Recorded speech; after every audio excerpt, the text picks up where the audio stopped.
Bem-vindos ao episódio 41 de Eu Quero Ver o Filme. Eu vou falar isso como se fosse a primeira vez que eu falo hoje. É o melhor podcast sobre cinema, filmes, as pessoas que os assistem. Eu sou o seu apresentador, Rafael Coelho. Se parece acelerado, é porque a gente tá fazendo isso pela terceira vez, talvez, nessa altura já. Hoje comigo estão Bibiana Link. Bom dia. Wagner Nascimento. Olá, gente. Alexandre Rossi. Bom dia, boa tarde, boa noite, ouvintes do Eu Quero Ver o Filme, a comunidade mais feminista do mundo. Massa. E Leonardo Wittmann. Olá, pessoal. E aí, Rafael, o que tem assistido? Oi, que bom que tu pergunta. Eu assisti no streaming um filme chamado A Vila do Medo, tá na HBO Max. É o final da trilogia das Vilas, do Takashi Shimizu. É um filme meia boca, com cenas de terror relativamente bem filmadas. Eu recomendo você assistir os três. A história... Oi? Calma, a história é sobre três gurias que desaparecem e uma guria que se acha parecida com uma das gurias do vídeo vai investigar, e é interessante, mas ao mesmo tempo um filme meio meia boca. E no cinema? Oi? E no cinema? E no cinema.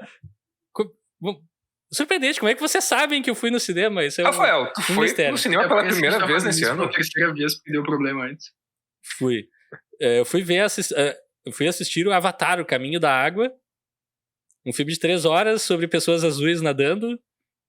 E eu gostei, é divertido. Não é uma grande história, mas é bem feito. Extremamente bem feito, tecnicamente impecável. Eu não... Assim, não é um filme que vai... Acho que fazia novos fãs. Mas quem tolerou Avatar 1 vai ver mais do mesmo. Bem feito, mas tem uma baleia tartaruga que ganhou um lugar no meu coração eternamente. Que eu adorei, a melhor parte do filme. E também assisti a série Last of Us, que já saíram os episódios 1 e 2. Bibiana e Alexandre, vocês também viram, o que vocês acharam? Olha, a gente fez em 2 minutos o que a gente tinha feito em 20. E mesmo assim, o Leonardo tá com a careca ficando vermelha já, de raiva. Tá ouvindo tudo de novo. Então, pessoal, cara, eu tava aguardando muito por essa série, porque eu sou muito fã do jogo, assim. Eu jogo, assim, de vez em quando eu jogo algumas coisas diferentes, mas, assim, geralmente eu só jogo futebol, assim, no videogame. É difícil jogar outros jogos. E esse foi um jogo que eu joguei até o final, acabei o jogo. Esse e alguns outros, assim, mas esse me marcou muito justamente na época que eu joguei ele pela história. Ele é um jogo que eu achei, que história legal, assim, dessa parceria desse cara e dessa guria. E é uma história que não é, digamos, inovadora. A gente já viu essa relação, assim, no cinema muitas vezes. Mas o jogo, cara, tem as dinâmicas do jogo, ali o pós-apocalipse, a infecção por fungo. Acho que funcionou muito bem, foi muito bem retratado na série. Também acho que isso foi bem retratado porque eles chamaram o criador da série para participar do processo. Ele é produtor executivo e dirige alguns episódios. O segundo episódio, se não me engano, é dirigido por ele, que eu acho que é Neil Druckmann, o nome do cara.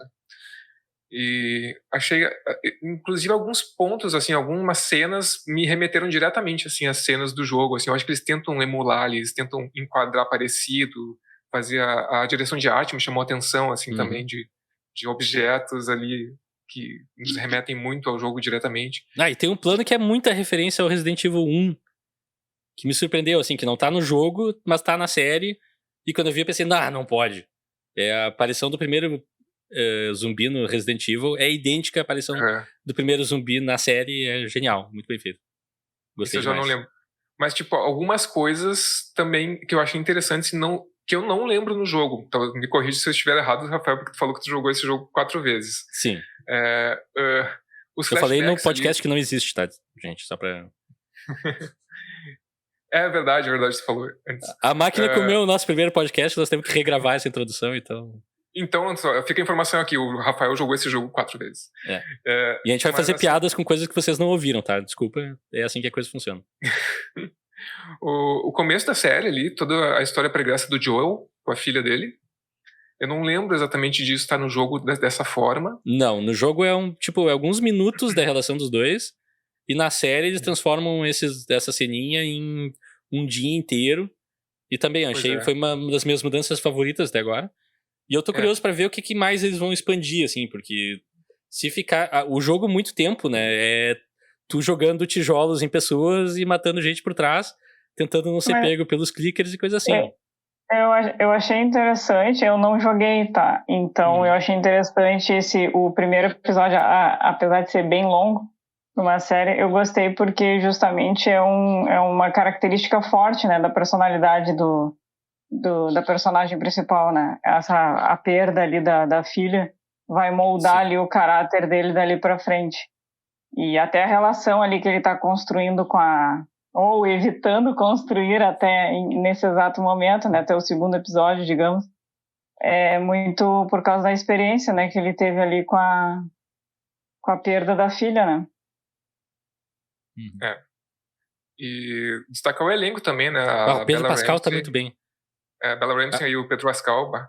A única diferença, cara, a única diferença que eu não entendo até agora, sim, eu vejo muita gente reclamando. Eu, pessoalmente, não tenho problemas que mudaram, mas eu não entendo o porquê, que é o vírus no jogo, ele se dispersa pelo ar, e daí as pessoas têm que usar máscara e tal. E na série não tem nada disso, é tudo por infecção local mesmo, e daí os zumbis têm coisinhas na boca, assim, também é legal, né? Tipo, realmente não me incomoda, eu só não entendi. A minha teoria, e a teoria que eu já vi circular na internet também, é que talvez o Pedro Pascal tenha uma cláusula no contrato que diga sem capacetes, sem máscaras. Minha cara tem que aparecer. Porque ele faz o Mandalorian, né? Que ele não aparece nunca, praticamente. Mas isso é bem comum em filmes, né? Tu vê até em filmes de super-herói, tipo os filmes da Marvel, sempre tem algumas cenas que, sei lá, o Homem-Aranha, o Homem de Ferro, eles aparecem sem capacete. Eles vivem ou sem tirando a máscara, é um saco, em cenas que não fariam sentido eles estarem sem capacete ou sem máscara, mas é uma coisa que eu acho que é uma coisa contratual, com certeza, mas acho que também tem um pouco disso de, as pessoas querem ver o rosto do ator ou da atriz que está fazendo aquele personagem. Mas se eu vou ver um filme do Homem-Aranha, eu quero ver o Homem-Aranha como Homem-Aranha por um bom tempo. Eu também. Isso me incomoda um pouco às vezes. Mas enfim, essa é a minha teoria. E acho que... Vamos encerrar essa parte, só quero jogar a ideia de depois de acabar a série, a gente faça um podcast, né, analisando todos os episódios. Isso é exatamente o que eu queria dizer pra gente fazer. Eu tô muito afim de ver essa série também, eu não comecei a ver ainda, mas eu tô bem afim de ver também. Pô, vale a pena. Acho que vai ser boa de maratonar, porque eu, sinceramente, assim... O primeiro episódio tem 80 minutos, a série sai às 11 da noite. Eu pensei, não tem jeito que eu vou ver esse tarde da noite. Daí bateu 11 da noite, eu tava acordado ainda, azar, vamos dar play. E, bom, fiquei 80 minutos vendo, o tempo voou, assim.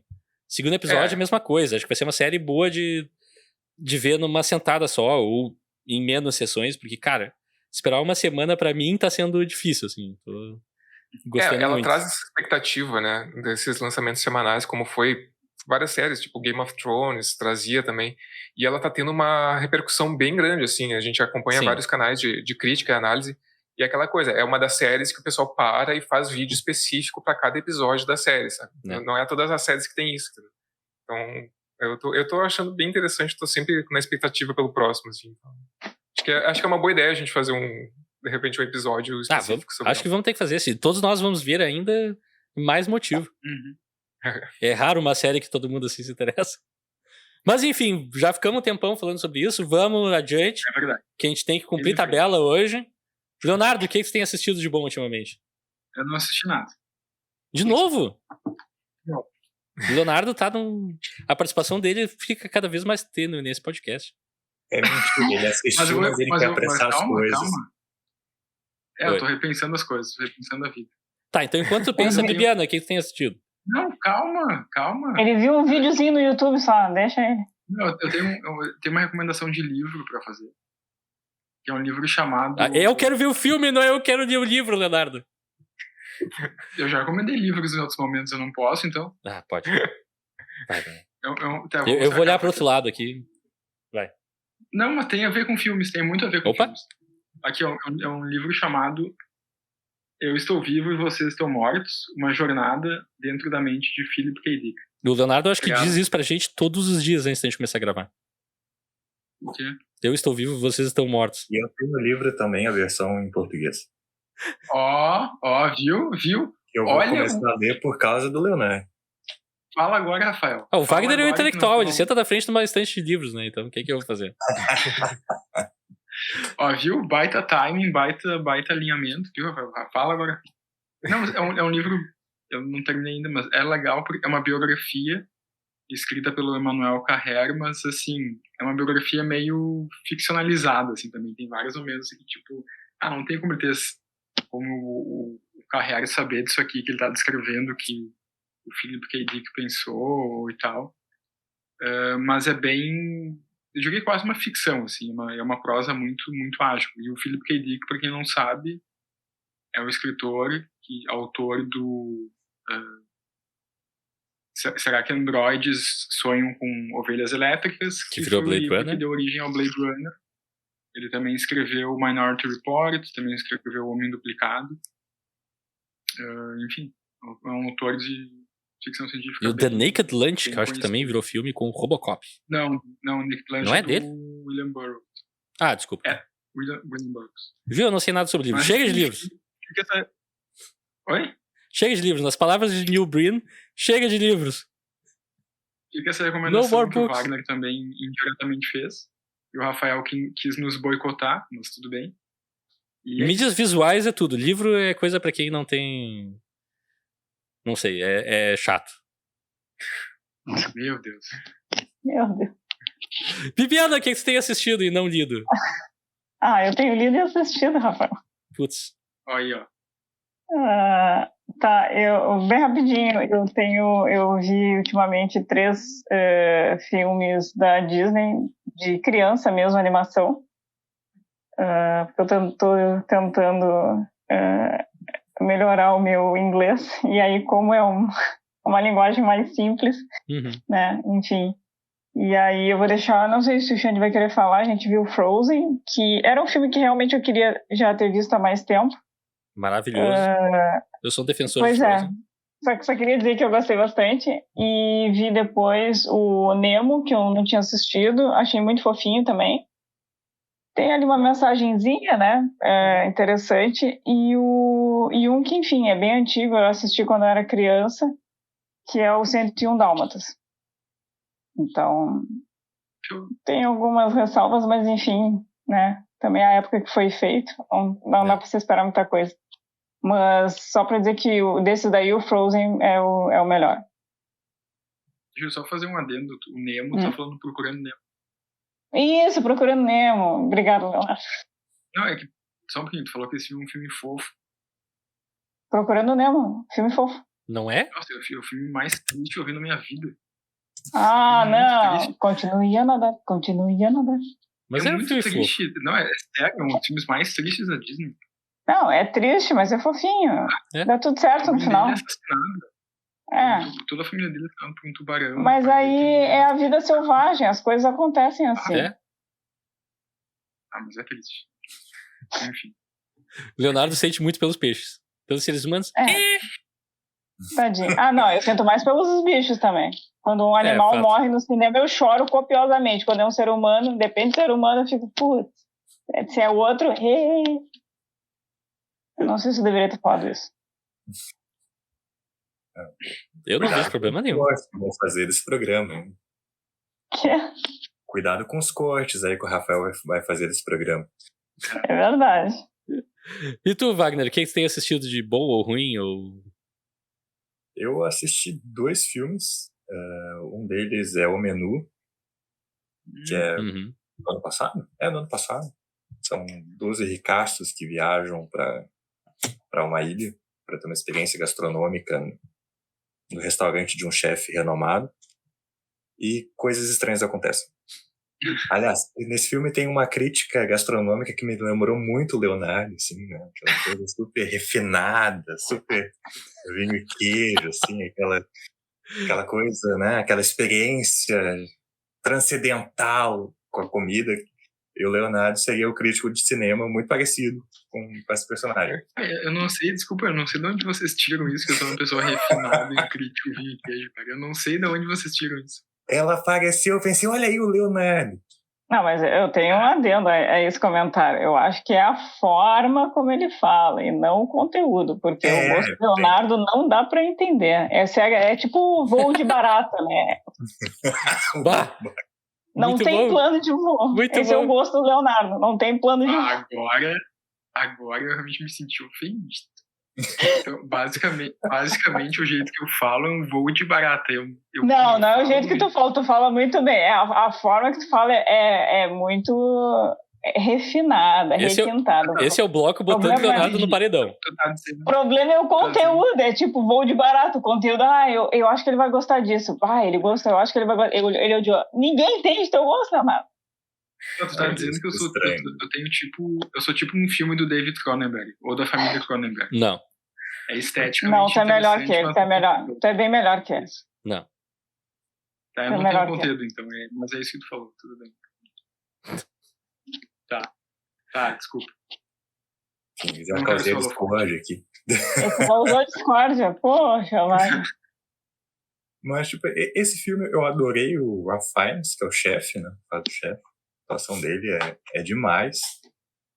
Fora isso, eu não sei, cara. Eu tô meio cansado desses filmes que eles querem fazer uma crítica social, assim. E passa essa impressão que eles querem ser muito diferentões fazendo aquela crítica social e tu analisa uma crítica boba, meio superficial. Uhum. Eu achei esse filme um pouco superficial na crítica. Sei lá, não achei um filme ruim, me entretive, mas não sei, não achei tudo isso. E o outro que eu assisti ontem é um filme chamado Spell, Feitiço, tá na Netflix, é de 2020. Recentemente ele entrou naquela lista lá dos filmes, dos 10 filmes mais vistos da Netflix. E eu vi que não significa nada, porque o filme é muito ruim. Eu nem vou falar a história do filme, porque me recuso, mas é uma mistura de A Chave Mestra com Misery, Louco Obsessão, aquela adaptação do Stephen King. Pois é, tinha tudo pra ser bom, mas o filme é muito ruim, assim, ele é... Não sei, não gostei.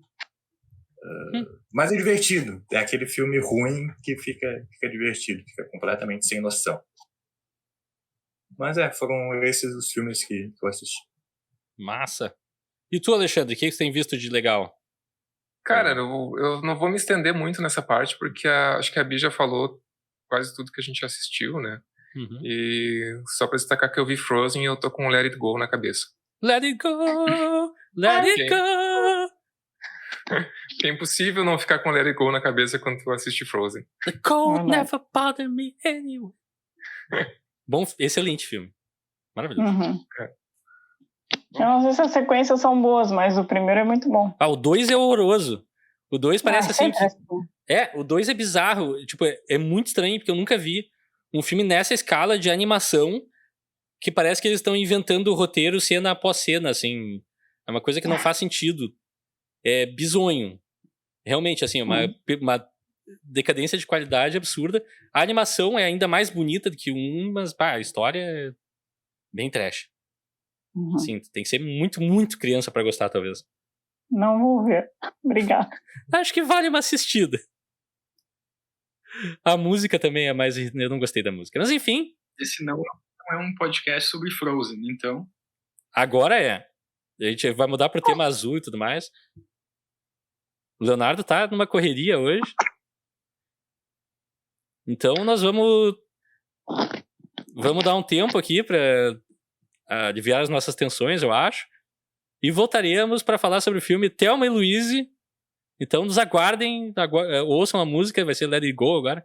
Não vai, porque o YouTube vai nos cortar fora se eu botar. Com certeza. Até mais.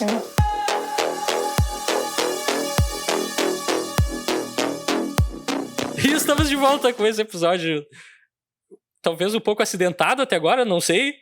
A gente já aconteceu de tudo, a gente já perdeu um pedaço da gravação, a gente já discordou no ar, a gente já bateu boca, tá tudo muito legal. Mas enfim, eu tô me divertindo, é o que conta, espero que quem estiver ouvindo também esteja se divertindo. Os outros que estão aqui na call eu já não me responsabilizo. Mas estamos aqui reunidos hoje para falar sobre o filme Thelma e Louise, de 1991. Aliás, é bem 1991, porque eu acho que tem uma locação nesse filme que tá no Exterminador do Futuro também. Eu fiquei... Quando eu vi... Enfim, eu vou falar isso mais além. Mas não sei porquê. O ano me remeteu isso. Lembra um pouco. É dirigido pelo grande diretor Ridley Scott, também diretor de Alien, Blade Runner e Gladiador, entre vários outros filmes. Tá na Amazon Prime, pra quem quiser conferir lá. Eu diria que... Não diria nada. Por enquanto eu não posso falar nada. Eu só posso falar o que acontece nesse filme, que é Thelma, Geena Davis de A Mosca e Louise, as personagens titulares, que é a Susan Sarandon, do Rocky Horror Picture Show, planejam passar um fim de semana num chalé para escapar do cotidiano. No caminho, param em um bar de beira de estrada, onde Thelma conhece o chato Harlan. Após muito trago, ela passa mal, ele leva ela para o estacionamento e tenta estuprar ela, sendo interrompido por Louise empunhando a arma que Thelma trouxe para a viagem. Após revelar ser muito otário, Louise mata o Harlan. Sabendo que é extremamente difícil provar suas inocências, elas se tornam fugitivas e acabam pechando com o jovem Brad Pitt, metade do elenco de Os Cães de Aluguel, e cometendo os mais crimes no caminho. Ao serem encurraladas pela polícia, elas decidem que é melhor morrer livre do que serem presas e se atiram no Grand Canyon. E é isso que acontece em Thelma e Louise. E eu queria já abrir para o nosso painel de especialistas qual a relação de vocês com o filme Thelma e Louise. Quem quiser começar, comece. Eu só queria destacar que tu foi minuciosamente descrevendo o começo do filme e depois tu pulou pro final. Foi genial. Senão eu vou... Tem que encurtar em algum momento, né? Não, foi bom. Mas já que tu te pronunciou, vai fundo, Leonardo. Qual a tua relação com Thelma e Louise? É a segunda vez que eu assisto esse filme. Eu assisti a primeira vez em 2015. E eu me lembro de quando a primeira vez que eu assisti, eu gostei. E agora, reassistindo ele, eu gostei ainda mais. E pra mim tem muitas coisas nele que eu acho... eu diria, talvez fazendo um julgamento um pouco precipitado, talvez, não sei. Mas eu acho que tem nesse filme coisas raras, assim, de se ver num cinema norte-americano mais mainstream, assim, na minha opinião. Mas eu vou, por enquanto, ficar por aqui. Bibiana, qual a tua relação com Thelma e Louise? Então, eu concordo com o Leonardo, assim, claro que agora a gente vai discutir sobre isso, né, no decorrer do podcast, mas eu acho que sim, ele é um filme diferenciado, assim, principalmente por ser de Hollywood. E, enfim, quando eu era criança, né, o Brad Pitt estava despontando e só se falava uma das listas ali dos filmes que ele fez foi esse, e eu sempre ouvia falar nesse filme, eu sempre tive curiosidade. E eu fui assistir esse filme em 2012, né? Eu lembro que eu gostei, né, também. E como o Leonardo, agora reassistindo, eu nem sabia quando eu assistia qual era o tema do filme. Mas, enfim, é aquele negócio que a gente estava falando antes, né? O sentimento fica, eu não lembrava dos detalhes. E revendo agora, eu gostei muito, muito mais, sabe? Muito... justamente por esses detalhes, assim, ser diferente, assim, da maioria dos filmes. Wagner, qual a tua relação com o Thelma e Louise? Tu que escolheu o filme, inclusive, pra gente trazer pra esse episódio. Pois é, eu sou meio suspeito porque eu adoro esse filme. Eu sou apaixonado por esse filme. Eu também descobri ele meio tarde, assisti ele meio tarde, não lembro o ano exatamente, mas anos 2010 ali. E nunca tinha visto porque achava que era uma coisa meio Sessão da Tarde, assim. Eu não sei. Era o que eu pensava também. Eu não sei se ele era desses filmes que passavam. Se passou, foi esporadicamente. Eu não lembro de ser um filme muito recorrente na Sessão da Tarde. Mas eu sempre associei com esses filmes de Sessão da Tarde, que não tem muita profundidade, né? São meio bobinhos, assim. E aí, quando eu assisti, eu fiquei muito surpreso, porque ele é um filme que trata de temas super importantes. E eu acho curioso, né? Porque eu acho ele meio que comfort movie, assim, pra mim. Tipo, me dá uma alegria ver. E, ao mesmo tempo, ele trata de uns temas super pesados. Tipo, ele já começa com uma cena de estupro. Começa não, mas no início do filme tem uma tentativa de estupro, que é um troço... Que é uma cena forte, assim. Cena fortíssima, né? E então ele tem isso, mas ele também é super leve, assim, a relação de amizade da Thelma e da Louise, eu acho demais. Eu adoro filmes que têm como tema central, como eixo afetivo, relações de amizade. E relações de duas mulheres, né, de amizade entre duas mulheres, é muito raro de se ver. Gosto muito disso. E uma coisa que me chamou a atenção quando eu vi a primeira vez e que ficou mais evidente quando eu revi é como ele é atual. Assim, é um filme dos anos 90, 91, e vendo ele em 2023, ele continua super atual, sabe? Não acho ele datado. Tem um elemento que talvez seja datado, mas a gente discute mais pra frente. A coisa principal pra mim que me chama atenção, eu só vou pular rapidinho, mas a coisa mais datada é como todo mundo tem que usar telefones públicos e usar dinheiro pra ligar e coisa. Hoje em dia se resolveria tudo com o celular, né? Mas fora isso... Mas tematicamente, assim, ele é super atual e, tipo, por isso que eu gosto muito, assim, é um filme que tu vê... Mas, por outro lado, nesse filme... Não, desculpa, Wagner, Não, mas é isso. Da minha parte, inicialmente, é isso. Não, eu só ia falar que, por um lado, tem essa parte mais datada, mas, por outro lado, elas tiram uma selfie no começo do filme, né? É verdade. É verdade. Elas são à frente do seu tempo. Muito à frente do seu tempo. E tu, Alexandre, qual a tua relação com Thelma e Louise? Cara, pra mim foi surpreendente assistir esse filme, porque eu tinha assistido ele, só que há muito tempo. Eu acho que eu até era adolescente na época que eu assisti.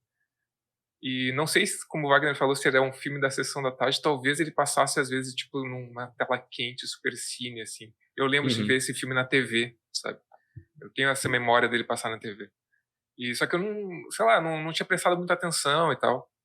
E eu, cara, sendo bem sincero, achei um filmaço, assim. Achei um grande filme. É um filme marcante, assim, na história do cinema. E por esses motivos que já foram relatados aqui também, né, por representatividade feminina, são duas protagonistas femininas que desenvolvem uma relação muito bonita de amizade, e mostra também, fala sobre temas muito importantes e pesados ali, na violência, tanto a violência física quanto psicológica, né. Os personagens masculinos desse filme são, assim, deploráveis, assim, depois a gente vai entrar mais a fundo na discussão. E no meio de tudo isso, né, enquanto o filme fala sobre essas coisas, ele desenvolve uma jornada que é uma jornada, assim, de ação muito interessante, que deixa o espectador, assim, ligado o tempo todo, né, querendo saber como é que isso vai se desenvolver, né. Então, eu acho que ele é bem fechadinho, assim, é bem amarrado, assim, esse filme. Ele assim, para mim foi uma grande surpresa, assim, é aquela coisa, né, é um clássico, né. Aliás, poucas vezes a gente fala de clássicos aqui no podcast, essa é uma delas. E eu tinha uma lembrança desse filme como sendo, assim, como o Wagner falou, sabe? Um filme muito menor do que ele realmente é, do que a impressão que eu tive da segunda vez que eu assisti. Pra abrir mais ou menos isso. Massa. Eu acho que eu vou me acusar aqui como talvez o mais fã raiz desse filme, porque eu vi em VHS, na época que VHS existiam, eu era adolescente, 91, eu não vi bem em 91, eu devo ter visto em 93, 94, meio que assim, pré-adolescente, começo da adolescência. E, pra mim, assim, o que me pegou no filme, obviamente, de cara, era a ação, e eu, na primeira vez que vi, tinha dificuldade, mas por que elas estão falando que a polícia não vai acreditar nelas? Uma mentalidade daquela época, assim, jovem, não conhecia muito do mundo. Hoje em dia é uma coisa que é até chocante, assim, ver o quão, como o Wagner diz, ainda é atual. É triste que ainda seja atual, porque uma mulher reclamar de uma tentativa de estupro é mais improvável do que diversos outros crimes, sabe? Uma coisa absurda ainda. Mas fora isso, assim, tirando essa discussão, que eu acho que é mais pesada realmente, enfim, não é bem meu ponto de expertise, mas o filme em si eu acho muito legal, eu acho um filme, de novo, é divertido, lida com um tema de crime de uma maneira que eu gosto, que é leve até certo ponto, sem deixar de pesar nos momentos que precisa, mas é um filme mais pra cima, mais comédia, mais emoção, assim, no final tu fica torcendo por elas, e tem um final trágico, mas ao mesmo tempo é um final trágico muito bom, assim, positivo. Então, pra mim, assim, são muitos momentos que ficaram muito marcados, mesmo desde criança, mesmo sem entender direito, assim, os pormenores da história e os porquês. Apesar de que o filme se explica tri bem, né? Isso vendo hoje, eu pensei, toda a tese de que tá sendo pensado pelos personagens tá dito no filme, então não é uma coisa assim, super subtexto, nem nada assim, é só realmente. E eu acho interessante também destacar que eu acho que é um filme que é feito basicamente... não existem muitos filmes assim, sim, não existem. Porque é uma roteirista, a mulher, a Kelly Curry, que escreveu o filme. Ela estava dirigindo para casa um dia e teve a ideia do filme e tal. Escreveu o roteiro. E ela tentou mandar para vários lugares de Hollywood e eventualmente chegou numa amiga dela que gostou muito do roteiro, que trabalhava no estúdio No estúdio não, na produtora do Ridley Scott, e mostrou o filme para ele e ele, não, nós temos que fazer isso. Vamos fazer, e basicamente o filme existe pela influência do Ridley Scott de pegar, vamos pegar esse roteiro aqui, uma pessoa desconhecida ou menos peso no mercado e vamos realizar isso. A Kelly Curry conta que esse foi o primeiro roteiro que ela escreveu na vida. Ela não tinha experiência em escrever roteiros antes. E daí a ideia original era que ela fosse dirigir fazendo um filme de baixo orçamento. Mas que daí acabou na mão do Ridley Scott, e acho que também, na verdade, acabou na mão do Ridley Scott, mas pelo que eu sei, inicialmente ele ia produzir o filme, não dirigir. Mas daí acabou que eles procuraram outros diretores, mas não acharam outros diretores, ou ninguém quis pegar o projeto, e acabou o Ridley Scott indo dirigir, assim.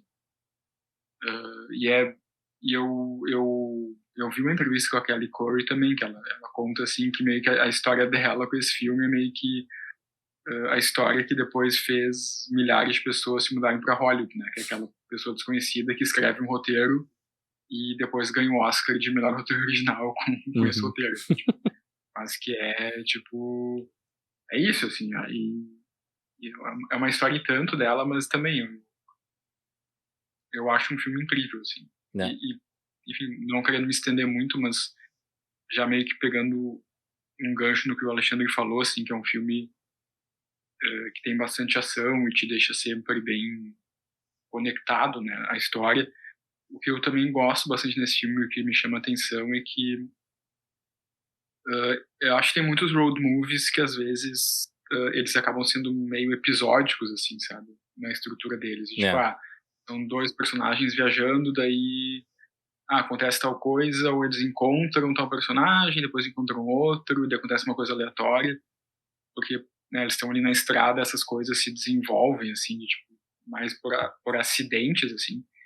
E eu acho que o Thelma e Louise tem um pouco essa característica de acontecerem as coisas meio que por acidente, assim, de, elas, né, topam várias vezes com aquele caminhoneiro mal educado, né, ao longo do filme, de uma maneira meio episódica, né. Esse é um exemplo, mas é tão bem proposto, assim, acho que é tão bem estruturado que tu sente que tá tudo muito integrado na história, assim. Parece que é algo, aleatoriamente acontece tal coisa porque elas estão na estrada, então tem que acontecer alguma coisa. Porque os eventos, como tu falou, assim, eles são apresentados e amarrados em pontos diferentes, mas, tipo, não é, tu chega ali, aconteceu alguma coisa, se resolve e vai pro próximo, né? Isso tem muito pouco disso nesse filme. E acho que eles são integrados principalmente pelo tema, né? É. Então, isso dá uma coesão, assim. Mas então, vamos começar pelo começo, que é a introdução de personagens desse filme, que eu acho espetacular. Não sei se vocês concordam, que é basicamente a Thelma e a Louise no telefone, conversando, combinando como é que elas vão fazer essa viagem. E para minha primeira cena favorita, assim, que se destaca, que eu lembrava e revendo, assim, foi como entrar num banho de água morna perfeito, assim, que é quando tá a Louise no carro e a Thelma vem cheia de coisa e começa a botar vara de pesca, não sei o quê, e a outra fica, vai levar tudo isso. Final de semana.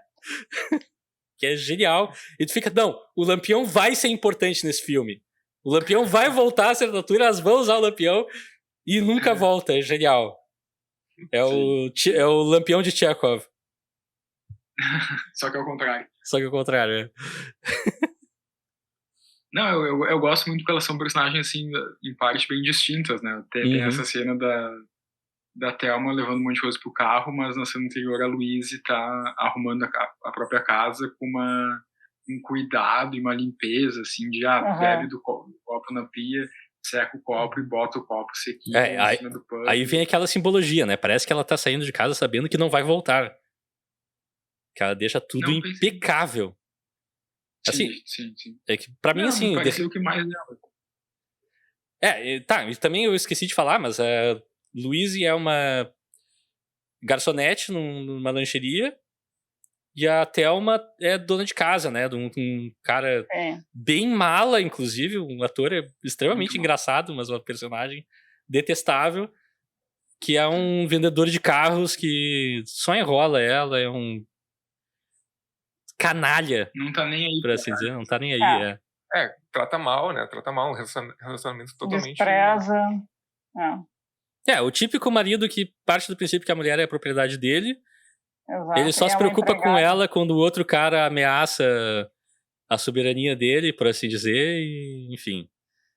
É bem tóxico, pra usar palavras do momento.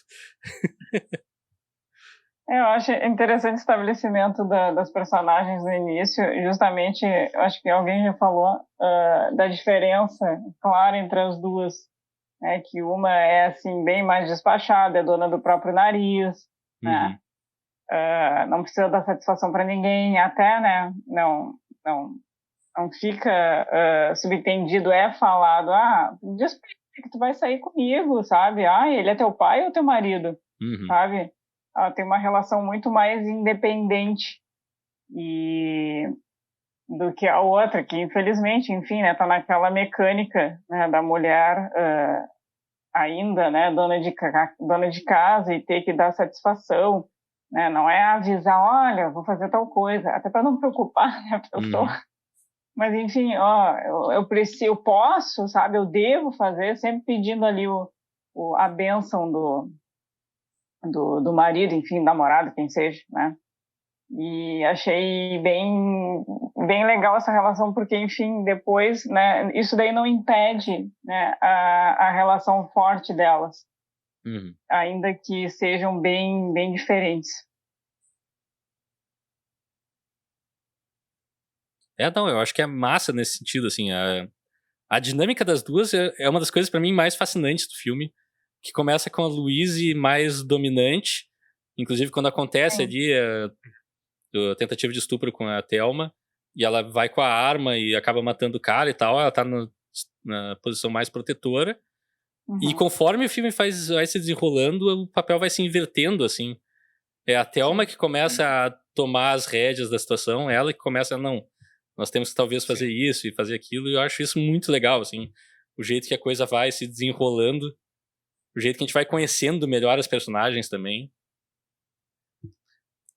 Principalmente depois ali, claro, vou pular, mas como tu tá falando, da cena que elas são roubadas, né, pelo personagem do Brad Pitt, ali ela vê ali, tipo, é um momento, assim, de choque para as duas, assim, né, elas não tem mais como prosseguir, e aí depois vem a cena do assalto outra das minhas cenas favoritas do filme. Que daí até depois elas... não sei qual delas que fala, elas brincam, mas tu tem um talento pra isso, ou a Thelma mesmo fala, eu acho que eu tenho um talento pra isso, alguma coisa assim. Sim. Que é essa transição que tu tá falando, né? Ela começa a ter as atitudes. Começa a ser mais ativa na resolução das coisas ali. Né? Dessa vez, eu assistindo, eu vi o filme muito mais como uma jornada de transformação da Thelma, assim, né? Dessa figura completamente super ingênua, assim, super ativa. Isso eu acho muito interessante como o filme coloca a questão de gênero de maneira super fluida, assim. Porque pegando atualmente, esses filmes querem falar sobre gênero, sobre raça, sobre grandes questões sociais. Parece que é muito na tua cara, assim, o dedo na tua cara. Olha só como um filme, né, progressista. Eu vou lacrar agora. Essa coisa lacradora, assim. Eu acho fantástico pegar um filme dos anos 90, assim, que estabelece esse tema de maneira tão natural desde o início ali, né? Vendo isso que vocês falaram, né? A Thelma como essa dona de casa, assim, que precisa pedir permissão para o marido para viajar 2 dias. Né?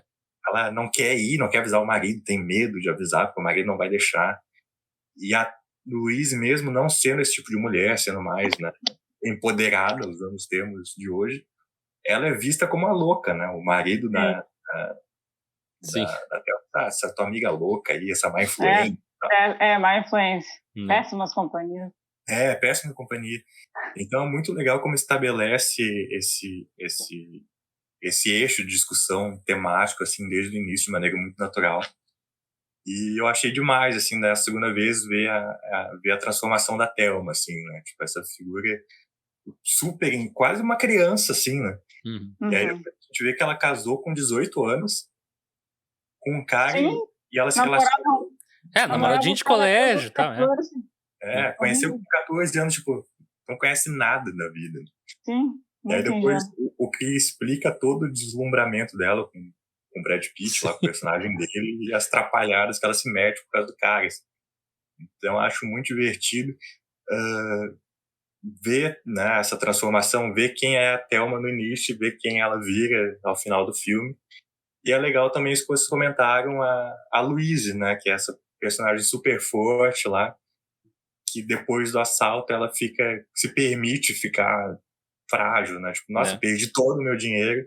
Exato. E aí se inverte essa relação, né? Que acho que é um ótimo sinal da amizade delas, né? Tipo, de ter essa troca de papéis, né? Então... E já falando sobre a amizade, enfim, né? Que é um dos fios condutores da trama, o quão importante é isso, e ainda mais nessa época, porque sempre, né, tentam, pelo menos eu como mulher, a gente sempre ouve nisso, eu ouvia isso muito quando eu era criança, as pessoas mais velhas, enfim, a mulher é inimiga da própria mulher, a mulher, ela se arruma para outra mulher, primeiro, não é pro cara, tipo, oi, sabe, e sempre tentam, né, a sociedade sempre tenta colocar isso na gente, de que a mulher é a tua inimiga, sabe? Tu é amiga ali até certo ponto, né? Mas não confia muito, sabe? E os homens não, os homens são super amigos, os homens não se traem, os homens são irmãos, sabe? E cara, é revolucionário, sabe? Porque justamente é um filme muito à frente do seu tempo. Em 1991, fazer um filme sobre uma amizade muito verdadeira, muito forte, sabe? Que transcende ali, né, a vida mesmo. E, isso daí eu acho... Deveriam ter mais filmes assim, sabe, que explorem, porque a gente não vê tanto dessa amizade entre mulheres. Isso daí é uma coisa que falta muito. A gente vê, entre irmãos, né, entre os homens, enfim, mas entre duas mulheres é uma coisa que a gente vê muito pouco. As pessoas podiam assistir a Freira Guerreira, que tem bastante amizade entre várias mulheres diferentes. Inclusive, mais de duas, surpreendente, assim. Bizarro ver isso na tela, né? Mas, não, eu queria falar uma coisa, assim, muito rapidinho, acho que uma coisa que o Wagner falou e meio que me suscitou uma teoria agora, que é sobre, como os filmes atuais são mais... eu não quero usar a palavra manipuladores, mas tem um discurso mais montado, parece, ao invés de ser um filme sobre personagens no qual surgem discussões e debates. Eu acho que isso é um pouco uma crashificação do cinema, que em 2006 ganhou o Oscar de melhor roteiro, eu acho, o filme Crash, que era um filme que dizia, ok, racismo é ruim, e daí todas as cenas, uma atrás da outra, eram diferentes argumentos de como o racismo é ruim, e tipo, a história, segundo plano, o personagem, segundo plano, é só, vamos construir esse discurso, e de lá pra cá, isso meio que acabou se popularizando um pouco, assim, de uma maneira meio... Ok, vamos pegar um tema que tá em pauta, criar em vez de contar uma história, vamos montar cenas que construam um argumento, e isso é o filme, sabe? Babel também sofre desse mal pra mim. E tem vários outros. Então, assim, eu acho que Thelma Louise se destaca principalmente por ser um filme de personagem. Se ele tem essas discussões e coisas, é porque é natural para aqueles personagens e tudo parece mais orgânico, assim. E eu acho bem mais interessante e inteligente, inclusive. E aí a gente vê toda a diferença que faz ser um roteiro escrito por uma mulher. Sim. Embora esse argumento é um pouco perigoso por parecer essencialista, né? Pode ir para essencialista. Mas lembrando esse filme que eu assisti ontem, que eu mencionei, O Feitiço, né? que é de uma família negra, né, sobre uma família negra, só que ele é escrito por brancos, né? Então ele quer ser progressista, ele quer passar uma mensagem antirracista, só que ele é tão problemático, ele acaba resvalando para o contrário, ele acaba sendo racista em vários momentos, né? Sim. Então acho que Thelma e Louise não cai nisso porque é uma mulher escrevendo, assim. Acho que se fosse o Ridley Scott escrevendo e dirigindo, certamente ele não teria várias sacadas muito boas. É verdade. Esse filme tem. E tu vê, assim, até pelos diálogos, sabe, o quão importante é, enfim, a pessoa ter lugar de fala mesmo, sabe? Às vezes, quando, sei lá, digamos, né, um exemplo bem simples, se fosse um homem que tivesse escrito, tá? Às vezes não sabe o que ali as personagens vão falar, sabe? Ele tá usando ali a cabeça dele. Senso comum. Vai cair no senso comum, entendeu? E ali tu vê vários nos diálogos, sabe? Coisas que, sim, a gente fala isso, sabe? É tão natural e eu acho que tão necessário, porque às vezes isso daí é uma coisa que me tira, sabe, dos filmes, enfim, das séries, quando tu vê que a coisa não é natural, tipo, por exemplo, um branco vai querer reproduzir uma fala específica ali, sabe, dos negros, tá? Às vezes fica muito artificial, sabe, muito artificial. E eu acho que é necessário, sabe, ter ali não que seja uma regra, como tu falou, mas ter ali o seu lugar de fala para falar, para se expressar, porque soa muito mais natural, né? Aquele negócio, é a perspectiva que é importante, na verdade, não é necessariamente as particularidades. Inclusive, para mim, isso se destaca muito, assim, logo que a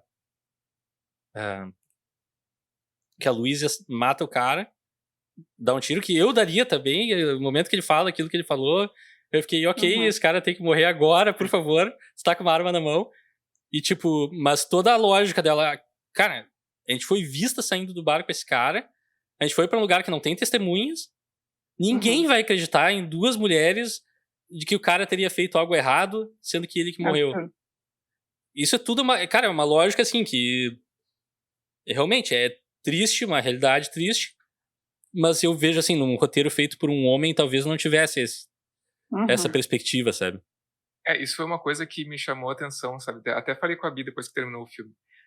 Porque eu acho que no episódio do Wolf, eu comentei sobre essa questão da pessoa ter a vivência, ou pelo menos o estudo para falar sobre certos temas, ou para falar sobre com mais propriedade, né?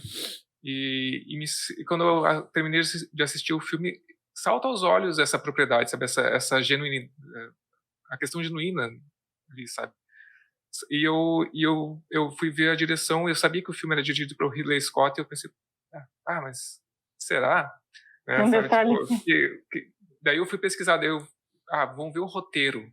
Daí ali tava ali o nome da Kelly Curry, daí então faz todo sentido, entendeu? Não que não pudesse, assim, tipo, de repente o cara pode ter estudado a fundo, ter buscado essa vivência, essa experiência, mas assim, é mais difícil, sabe? Claro, né? Então, realmente parecia que tinha uma mulher envolvida na equipe. Sim. Sabe? Transparecia para mim, ou pelo menos uma pessoa que tivesse essa vivência, ou que tivesse esse estudo muito profundo sobre essa realidade.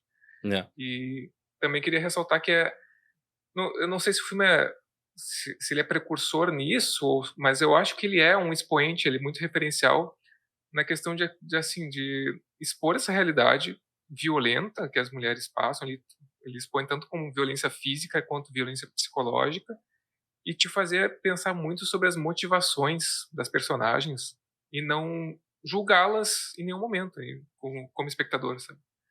Eu acho que o filme faz isso muito bem, mas como vocês falaram, ele faz isso sem, digamos, parar para fazer. Ele faz isso organicamente em meio a essa história de ação muito interessante, sabe? Eu acho isso muito legal. Eu me lembrei também, eu estava assistindo uma entrevista com a Susan Sarandon e a Gina Davis, uma entrevista que eu acho que é de 2016, e o que me surpreendeu, assim, que a Gina Davis falou de quando o Thelma e Louise saiu, em 91, teve muito, meio que um backlash negativo, assim, de tipo, esse filme pinta os homens de uma maneira muito negativa. Esse filme... E também tiveram críticas dizendo que esse filme romantizava o suicídio, assim. E também interessante que, tipo, isso ainda a Gina Davis falando, assim, de que uma vez perguntaram para Kelly Curry, assim, se esse filme, por acaso, era um filme que... Eu não me lembro exatamente o termo que ela usou, mas, se, por exemplo, é um filme que sabe, dava patada em homem, assim, sabe? E a Kelly Curry respondeu, e daí? Sabe? Tipo, e daí se for isso? Tipo, qual é o problema, sabe? Porque parece que isso é uma coisa que ofende muito facilmente, assim, sabe? Eu acho que isso, na verdade, é uma coisa que eu gosto muito do filme, que todos os homens representados ali no filme, eu tiraria talvez um pouco, assim, o personagem do Harvey Keitel, que eu tenho objeções, mas isso a gente vai discutir mais além. Eu acho que eu também tenho algumas, mas ele é mais um lado mais... Um cara mais, acho que, um pouco mais correto, um pouco mais herói, assim. Digamos que é o menos pior ali, né? Menos pior. Mas eu acho muito legal o jeito que os homens são retratados nesse filme, assim. Eles são retratados ou como uns idiotas ou como uns caras muito patetas, assim, sabe? Sabe o que eu acho louco isso, Leonardo? É que isso não... Eu percebi, eu ia falar sobre a mesma coisa, desculpa te interromper, mas depois... que isso não soa inverossímil. Eles são retratados como horríveis, e isso em momento nenhum soa inverossímil, sabe? Isso é muito chocante. Pra mim é muito chocante, porque isso é uma realidade, sabe? Não, total. E eu gosto muito também desse filme, porque ele trata isso, representa isso, e outras coisas... até com cenas muito muito curtas e muito, para mim, muito sutis, assim. Tem uma cena que que todos os policiais estão na casa do marido da Thelma, acho que esperando ela ligar, né? Porque o telefone do marido tá grampeado. E daí tá meio que o marido lá do telefone, o Harvey Keitel na frente, e entre os dois tá um outro policial, que é um calvo. E é uma coisa muito sutil, porque ele tá com um guardanapo pendurado no... sim. Que tava prestes a comer ali, daí o telefone toca e já... Sabe, é uma coisa muito inteligente, assim, sabe? Tipo, esse cara tá trabalhando, mas ao mesmo tempo tá com um guardanapo pendurado na lapela, enquanto tá esperando a ligação de uma, entre aspas, criminosa, né? Que eu não acho que ela seja um criminosa. Uma foragida. Sabe? Então é meio que essa coisa meio patética, assim, né? Da maneira que o filme até coloca com os homens, que eu acho muito, muito interessante. E também aquela cena que quando os policiais estão assistindo um filme na casa do marido da Thelma, e daí, tipo, ele muda pro futebol, todos se viram pra ele reclamando, só que sem nenhuma palavra, né? Só se viram pra ele, daí ele volta de novo pro filme. Exato, se fosse a mulher dele, ele nem estaria aí, sabe? Eu troquei aqui o filme, a novela, sei lá. Vou voltar. Se fosse a mulher, ele, tipo, dane-se, entendeu? Vou ver o que eu quero, eu sou o dono da casa. Tem umas nuances. Eu gosto desse filme, muito essas cenas muito curtas. Eu gosto também. Sim. E nessa batida eu preciso destacar, desculpa te interromper, mas eu preciso, tu me lembrou agora, eu preciso destacar e dar, assim, todas as honras e louvores pra minha personagem secundária favorita do filme, que é a garçonete do restaurante que elas ficam, quando é interrogada pela polícia, que ele pergunta, como é que ele é esse Harlan e tal. Ela, do jeito que ele se comportava, até veio tarde isso. Tinha que ter matado ele mais cedo. Yes! Não, e ela toda a atitude dela é espetacular, Pode falar, não. Ela diz pro Harvey Keitel, essas duas, né, a Thelma e Louise, elas não são o tipo... Não são assassinas, elas não são esse tipo de pessoa. E aquilo também... E fica muito evidente que ela fala isso com conhecimento, assim, com muita noção. E isso eu acho que também já contamina positivamente o personagem do Harvey Keitel para saber que, ok, ele está atrás de duas foragidas, mas que, na verdade, foram tão, tipo assim, elas estavam no lugar errado na hora errada, né? Elas não são, tipo, assassinas, não são, tipo, bandidas de verdade. O subtexto acaba sendo que, ok, nós matamos um homem e isso é repreensível pela lei e vão cair com tudo em cima da gente. E a gente precisa se livrar e fugir de toda maneira, assim. Mas, assim, para avançar um pouco a discussão, eu queria jogar para vocês, que acho que vocês estão certos, assim, a maioria dos homens é retratado de maneira meio capenga e incompetente e tal, que é muito divertido e legal, e para mim soa real também. Mas tem um personagem que eu acho um pouco diferente da vibe de todos os outros, que é um cara que parece ser um criminoso na vida real, e daí, assim, ao longo da relação dos personagens, que eu, pelo menos, minha expectativa é que começa meio lixo, e parece que termina num ponto super positivo e bacana até, que é o personagem do Michael Madsen, o marido da Louise. Queria saber de vocês, assim, qual é o take de vocês desse personagem? Totalmente. Mas passei a discordar na segunda vez que eu assisti. Desculpa, eu tô falando... Não, é só porque eu só ia falar... porque é que tem aquela cena no hotel, né, em que ele começa meio que quebrar as coisas e derrubar tudo, e a Louise vai até a porta do quarto e fala, se tu começar com isso de novo, eu vou embora. Então já dá a entender que é um cara que também pode ser facilmente ir pra um lado mais violento, assim, né, mais tipo... tô incomodado com isso, tô bravo, então fisicamente eu vou, tipo... Exato. Então, tipo, ele, é bem assim, nenhum homem nesse filme é bom, assim, sabe? Na sua mas ao mesmo tempo, digamos. Depois que eles têm a discussão, a relação deles acaba num ponto que eu diria que é, tipo, um jeito sadio de acabar, sabe? Eu acho um bom personagem porque, justamente, né, nem todo mundo é 100% bom, nem 100% ruim, sim, né? Exato. Enfim, ele começa realmente ali nas primeiras cenas, tu pensa, ele é um vagabundo cafajeste, sabe? Mas ele vai lá, ele socorre ela, né? Faz ali o sacrifício, tal, viaja, quer saber o que tá acontecendo com ela. Mas realmente, essa cena aí do quarto, né, agressivo, claro que não foi com ela, mas se alguém fazer isso na minha frente, eu saio correndo, eu fico assustada, imagina, né? Claro. Sabe o que me lembrou essa cena? A série Made. Sim! Que o personagem como é que é o nome do cara? Margaret Qualley, que é a protagonista de Made, e ela tem uma relação com o cara, e o cara faz justamente isso. Ele começa a quebrar coisas na casa, tipo, ostensivamente, começa a ser agressivo dessa forma desse personagem. Sabe? Com os objetos. E aí tu pensa, cara, o próximo alvo sou eu, entende? Pra mim isso daí é um aviso claro, sabe? Só que ali, claro, também, né, vai do temperamento da Louise, que é, enfim, mais... enfim, ela não é de se acovardar, sabe? Ela não é de ter medo. Não que as outras mulheres são covardes, mas, enfim, é o jeito dela. Tipo, ela põe limite. Olha, se tu continuar assim, sabe? E enfim, né? Mas... é ali um personagem bem verossímil, mas... não sei, né? Eu não queria perto de mim. Não. Muito longe disso. instável. Muito instável, meu gosto.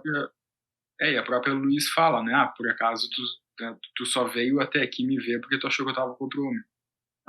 Se não fosse isso, se não fosse isso, se fosse por outro motivo, tu teria feito o esforço de vir até aqui. Sobre essa crítica que o Léo trouxe, né, que fizeram ao filme dos homens serem estereotipados, se a gente for ver, esse filme fez o que a maioria dos filmes dirigidos por homens, escritos por homens, faz com as mulheres. 100%. Até hoje, né? E pra mim o melhor personagem nesse sentido é o do Brad Pitt, assim, porque ele é completamente objetificado. Eles pegam lá o ator que é o gostosão, né? Que tava despontando.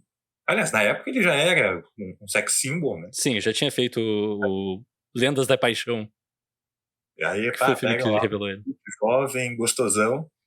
E no filme, ele é exatamente isso, jovem, gostosão, que dá golpes, né? Um bandidinho, trambiqueiro. E a Louise, é muito engraçado a Louise reagindo a ele, né? Tipo, ela tá completamente, né? Tipo, ela quer muito o Brad Pitt. E tipo, ele é só A Thelma. A Louise tá de cara com ele. A Louise não gosta. A Louise vê ali que é furada e a Thelma tá lá. E é isso que a gente vê nos filmes. papel das mulheres nos filmes geralmente é esse, né? De ser lá gostosona, que não... meio idiota. Então, por isso que eu acho demais. O filme tá parodiando os homens, né? Sim. De maneira que eu acho muito eficiente. Mas não te interrompendo, Wagner, mas esse é o problema, né? É uma paródia que retrata a realidade e exato. tudo interessante. É uma paródia, entre aspas, né? Porque, enfim. E nesse sentido, o companheiro da Louise, eu acho que é o mais nuançado, né? Porque, de fato, ele tem essa coisa bacana de ficar preocupado com a Louise, de viajar. Mas também tem isso, né? Esse comentário que o Léo já trouxe, né? Ele foi lá porque ele achava que estava sendo traído. Sim. Né? Ele achou que a Thelma que a Louise ia fugir com outro homem, provavelmente, por isso que ele foi lá. E aquela explosão, né, de violência, né? Tipo, me conta a verdade, né? Então, mas eu acho que ele é o mais verossímil, assim, o personagem. Né? É que pra mim o que chama atenção é que, tipo, tem esse momento, beleza, só que daí eles passam a noite ali naquele hotel conversando e a conversa vira uma conversa adulta a certa altura e tu vê que ele tem uma perspectiva diferente e ao final a reação desse cara que tava quebrando tudo e não sei o que não, pega o dinheiro e vai. Não me diz pra onde, não diz nada, só vai. Sim. Então, tipo, cara, ao mesmo tempo que esse cara é possessivo, tem vários problemas, ele entende o lado dela a certa altura também. E isso eu achei uma coisa assim que... nesse filme, ninguém mais entende o lado delas de uma maneira tão orgânica, assim. É incrível, sim. E daí entra na minha reclamação, que é o personagem do Harvey Keitel, que é o diretor botando o dedo no roteiro e dizendo, nem todos os homens. Que é o mais falcatrua, assim. O cara tá investigando crime, não tem... Uma coisa que me incomoda um pouco, eu acho que esse é um dos elementos datados do filme, é que é aquela coisa, my girls, assim, aquela coisa super paternalista, sabe? Tipo, as minhas meninas, essas meninas, né? Ele é o personagem paternalista, né? Tipo, total. Nós precisamos sentar e conversar. Vocês precisam de mim, porque, né? Mas assim, como só tem um homem bosta nesse filme, eu acabo simpatizando com ele, assim, tipo, eu acho comovente a tentativa dele. Outra cena, o Leonardo... Desculpa, vai falar, gente? Não, mas falou. Não, o Leonardo chamou atenção na cena que eles estão na casa ali da Thelma, com o marido dela, e como é que não é hackearam, grampearam o telefone. E aí quando ele atende, o cara diz, seja gentil, sei lá, alguma coisa assim, porque as mulheres gostam disso. Não, tem algum ser humano que gosta de ser tratado com grossura. Pois é. Aí, oi, querida, sei lá, ele atende de uma forma bem diferente. E ela desliga imediatamente. É óbvio, porque tu nunca trata a mulher assim, entendeu? É óbvio que ela vai desconfiar, tu nunca foi queridinho assim com ela, sabe? Que furada, né? Ela bota o telefone no gancho direto e só fala para a Luiz. Ele sabe. Esse é o momento serial. A Kelly Corey falou que essa cena, ela tava dormindo, assim, de noite, acordou no meio da noite, escreveu essa cena e voltou a dormir. Genial. Genial.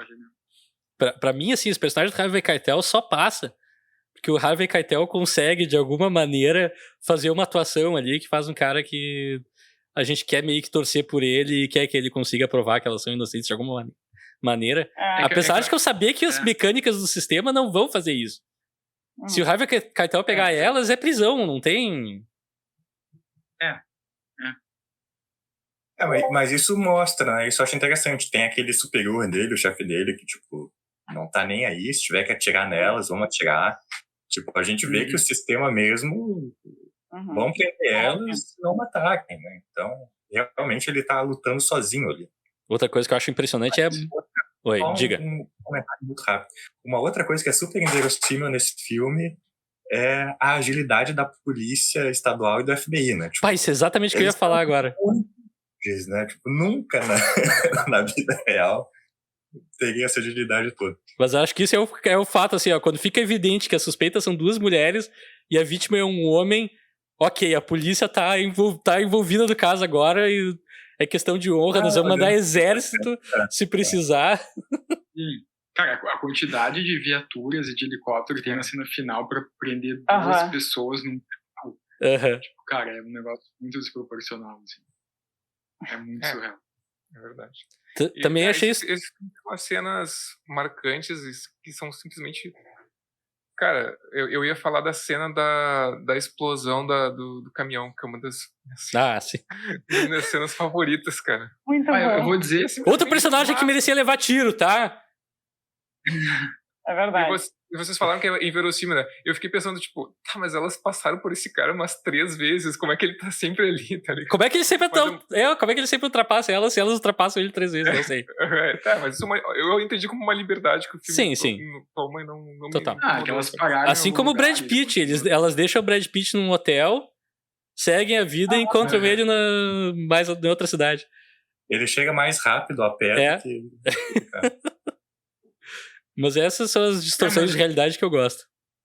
Mas essa cena do caminhão é maravilhosa. Porque eu lembrava que elas atiravam, mas eu não lembrava que tinha explosão. Tipo, a explosão é uma coisa tão apoteótica, assim.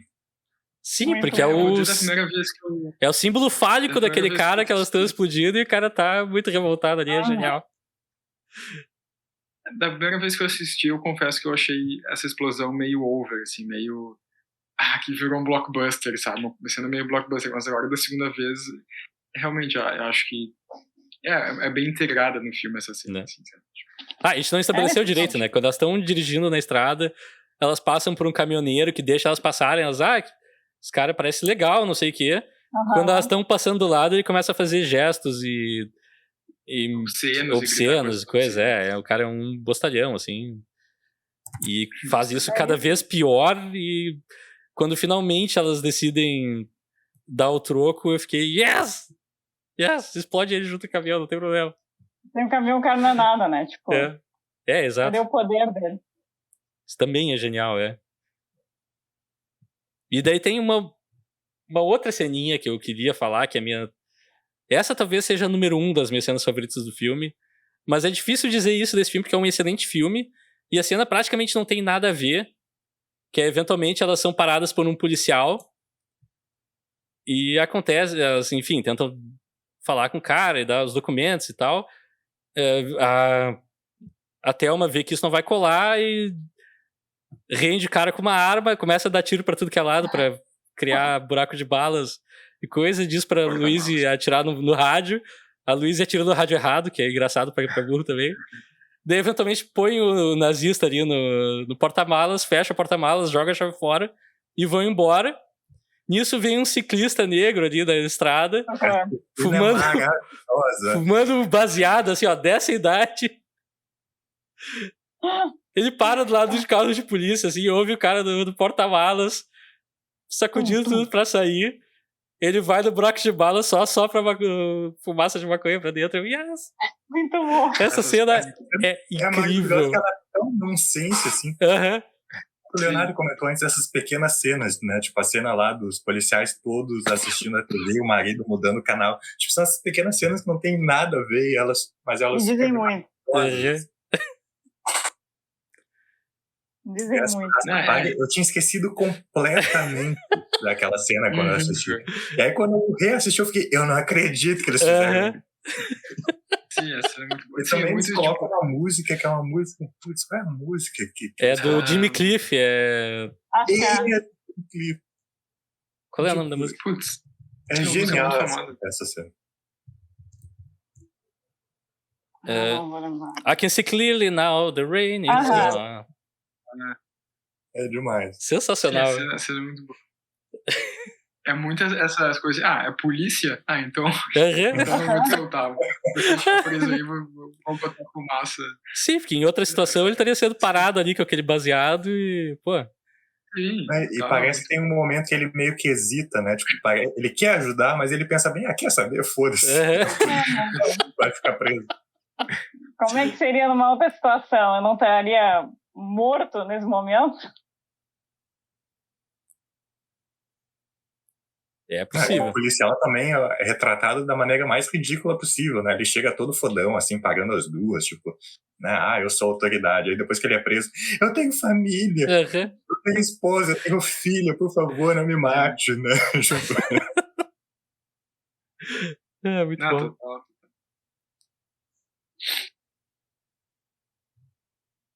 Tem uma coisa que eu acho maravilhosa nesse filme, que a gente não comentou ainda, que é a trilha sonora, né? Que é do Hans Zimmer, né? Que é outro... Assim como o Ridley Scott, o Hans Zimmer é outro nome, assim, né? Tipo, olha, essas grandes figuras, assim, tu não imagina eles nesse tipo de filme. Então, eu acho genial a trilha sonora desse filme. Tipo, logo que começa, tu já vê a identidade, assim, desse filme, né? O tipo de trilha que é impossível não associar com Thelma e Louise depois que tu assiste, assim. Não, é muito legal. E quem mais? O Alexandre ia falar alguma coisa e... Não, cara, eu acho que é...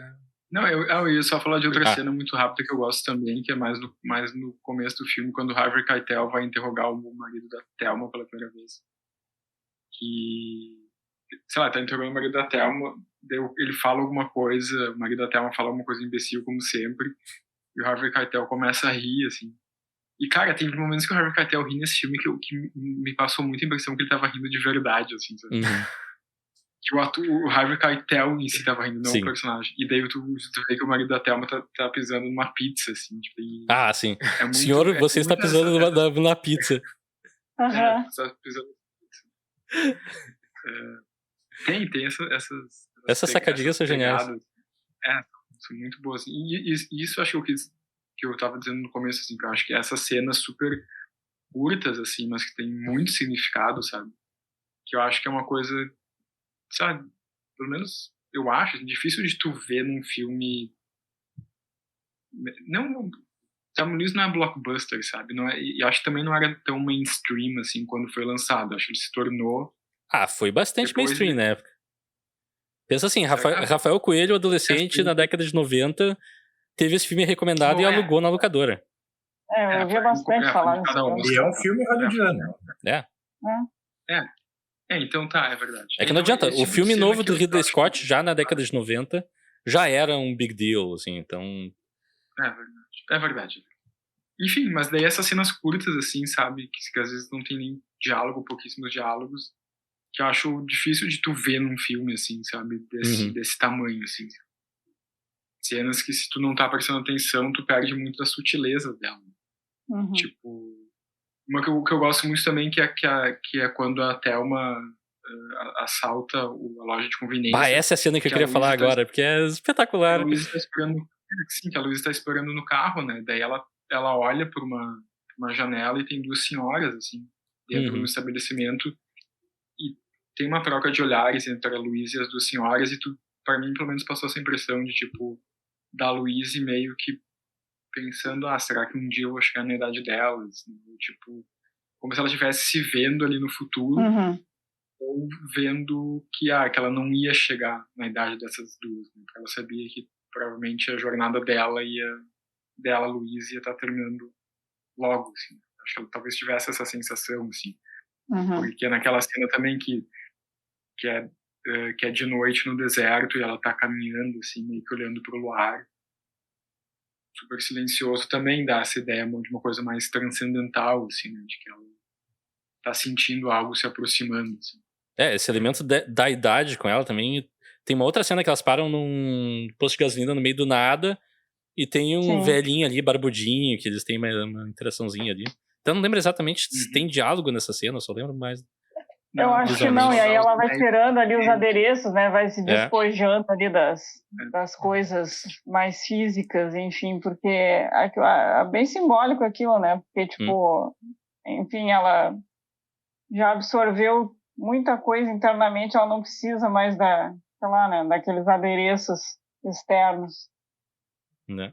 Eu ia ressaltar a montagem, a forma que é montada essa cena do assalto à lojinha, porque depois que a Thelma sai, não, ela vai falar peraí. pra Luísa. Só rapidinho, a gente precisa estabelecer direito essa cena, porque essa cena merece. que antes a Thelma tem uma escapada com o Brad Pitt no hotel e o Brad Pitt tá contando, não, porque eu assalto bancos e lojas, não sei o que. Não sou assaltante de banco. Eu assalto lojas e coisas. E faz todo um teatrinho ali pra ela, bem picareta, bem canastrão, assim, e tu fica, o que é isso, cara? E é muito legal nessa cena, é que, tipo, ela pede pra ele explicar como é que ele dá golpe. Ele começa a explicar e ele fala tudo que ele fez com ela, né? Exatamente. E ela não se dá conta, assim, ela é tão ingênua ainda nessa parte do filme que ela nem se liga. E daí ali mais além, quando o Brad Pitt roubou o dinheiro delas, elas estão sem dinheiro, e a Thelma decide, vamos assaltar essa lojinha de conveniência ali. Só que ela não fala nada, ela só sai do carro pra lojinha. E daí corta pra ela já voltando e as duas fugindo de carro. Liga o carro. E depois é que a gente vai ver o vídeo da loja de conveniência, que é genial, que é basicamente uma reencenação da cena que o Brad Pitt conta pra ela, e funciona assim demais. E ela vende muito bem também. Não só isso. Fala, a montagem disso aí é muito legal, porque, tipo, são os outros vendo, né? A Luiz questiona a Thelma, como é que tu fez isso? Daí corta pra delegacia e tá todo mundo assistindo, porque o vídeo já chegou na delegacia, né? Da Thelma fazendo o assalto. É maravilhoso isso. E tu vê que ela é totalmente canastrona e meio insegura, assim, e todo mundo, não, beleza. Funciona demais. E ela realmente tem talento pra coisa. Na cena da delegacia, quando o Harvey Keitel, os outros policiais e o marido da Thelma estão olhando a gravação, é engraçado, né? Porque termina a gravação do assalto, daí um deles fala, sei lá, Jesus Cristo. O outro fala, meu Deus. E o outro fala, sei lá, oh my Lord. Tipo, é só essa reação de cada um deles. Assim. É muito genial. Assim. É muito genial. É um dos pontos altos do filme, com certeza. Daí eu não sei se a gente pula pro final, o que vocês querem ressaltar mais? Pode ser, eu acho. A gente pode ir voltando também. Sei lá. Pois é, quer dizer assim que pra mim, quando eu vi a primeira vez e ao longo dos anos, a cena que mais fica comigo é a do final. Quando elas estão ali na beira do penhasco, no Grand Canyon, porque vista lindíssima. E chega toda a força policial e tal, os caras tudo armado e meio que tu sabe que alguma merda vai acontecer. E elas decidem, não, vamos seguir dirigindo. Azar. E dirige pro penhasco, assim, a cena super marcante, foi reproduzida e comicizada em vários outros momentos e situações. Mas eu não sei, eu achei assim, ao final e ao cabo, é uma das cenas pra mim que menos é boa. Eu gosto da mensagem do final e tudo, mas não sei, queria sentir de vocês assim, se vocês acham que é realmente uma apoteose do filme, ou se meio que pra mim, assim, deu meio que baixa a bola no final. Eu acho essa cena... Apesar que o beijo delas eu acho genial. Maravilhosa, eu acho apoteótica essa cena. Inclusive, eu tava com medo de reassistir, porque eu gostei muito desse filme. E aí eu pensei, mas será que o final, que foi o que mais me pegou na primeira vez, vai ter o mesmo impacto? E ficou assim, eu acho. E impressionante toda essa transição, assim. A parte que elas chegam no penhasco e não estão decididas, e aí sobe o helicóptero também. Né? Eu acho demais aquela cena. E eu acho lindo, assim, o diálogo delas antes de decidirem, né? E quem toma a frente é justamente a Thelma, que é aquela figura no início mega passiva, assim, mega submissa. E no final ela incentiva a Luiz, né? Não, vamos seguir em frente, não tem nada pra gente, né? Mesmo que a gente não for presa, acabou a nossa vida, vamos, só dirige, assim. Tipo, eu acho lindíssimo esse final. Mesmo com as críticas, né? Tem críticas, daquilo que a gente comentou no episódio passado, né? Mais um filme em que as personagens morrem. Pois é. E eu acho que, claro, né? No mundo ideal, né? No mundo, uma sociedade melhor, aquelas mulheres seriam ouvidas e não teriam passado por nada disso. Exato. Mas, por outro lado, eu acho que é uma morte que elas decidiram, sabe? Sim. E que, tipo, é a agência delas ali, tipo, a gente não quer voltar para isso, para aquela vidinha que a gente tinha de, eu vou voltar a ser uma garçonete e ter aquela relação que não é uma relação, tipo, né? A É uma Louise lá troca. pega o cara, e ele não quer casar, ela quer casar. A Thelma é aquela boa esposa, né? Tipo, submissa. Tipo, elas não querem mais aquilo, não tem por que a gente voltar. Eu acho muito simbólico esse final. Eu acho a mensagem, assim, de que a sociedade é isso e é melhor morrer e dirigir pra fora de um penhasco do que ter que viver nessa prisão. E aí vem o link com o nosso filme anterior, mais ou menos. Eu acho a mensagem muito boa, assim, mas é triste realmente que os personagens têm que morrer no final, né? Eu acho uma mensagem bem realista, porque, assim, eu vejo ali um sentimento com 2 pontos de vista, né? Porque ali, no primeiro momento, acabou, né? A esperança agora aqui não existe mais, não tem saída. Ou a gente vai ser alvejada ou a gente vai ser presa, e é isso. Só que elas revertem isso, né? Tipo, a esperança é revertida, tipo, agora a gente vai criar o nosso destino, sabe? Nós vamos dar fim para isso, a gente que vai achar essa saída. Claro que a saída é péssima, entendeu? Para a vida das duas, porque, enfim, acaba a vida, né? Mas ainda elas conseguiram decidir, sabe? Então, mas é triste. Claro, tem aquela leveza, né? Se dá para se dizer assim, que tem durante o filme inteiro. Tem aqueles pontos de comicidade também, mas é só um ponto de vista, sabe? Porque a realidade realmente é dura, é triste, é extremamente cruel, é machista, não leva em conta ali os detalhes, sabe? Não precisava ter chegado até aí, como o Wagner falou. E o filme, assim, uma mensagem é uma sociedade dominada por homens idiotas, completamente. As leis feitas por homens, sabe? Que querem nos matar, que estão lá com um monte de fuzil apontado para nós, uma reação, acho que o Leonardo falou. Coitadinho lá do homem branco, hétero, foi morto. Ai, vamos ver o que essas duas loucas fizeram, sabe? Por isso que eu não gosto nada demais da leitura do lesbianismo, assim, porque elas se beijam, né, tipo, no final, tipo, pra mim não é uma coisa sexual ali, é tipo, não. Nesse mundo somos só nós duas. Exato. Eu leio mais aquele beijo como parceria naquele momento do que qualquer outra coisa. Estão unidas, elas, enfim, seguram ali uma na mão da outra, eu não vejo nada assim de sexual também naquela cena. Acho muito bonita ali a união das duas. Das duas, né? A famosa sororidade. Tão famosa em 2020. É que pra mim, assim, o filme podia facilmente terminar com elas cruzando a fronteira pro México e, bom, vida nova pra elas em algum outro lugar.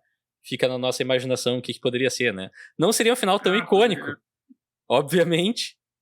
Mas, né, sei lá, talvez seja ingênuo nisso, mas eu queria ver essas personagens tendo uma vida livre, como elas interpretam uma vida livre. É o meu desejo, assim, mais que, vamos matar elas. Que ok, icônico, uma cena simbólica pra burro, bonita, esteticamente é espetacular. Até hoje eu não sei como eles filmaram, porque os bonecos que botaram dentro do carro são muito bons.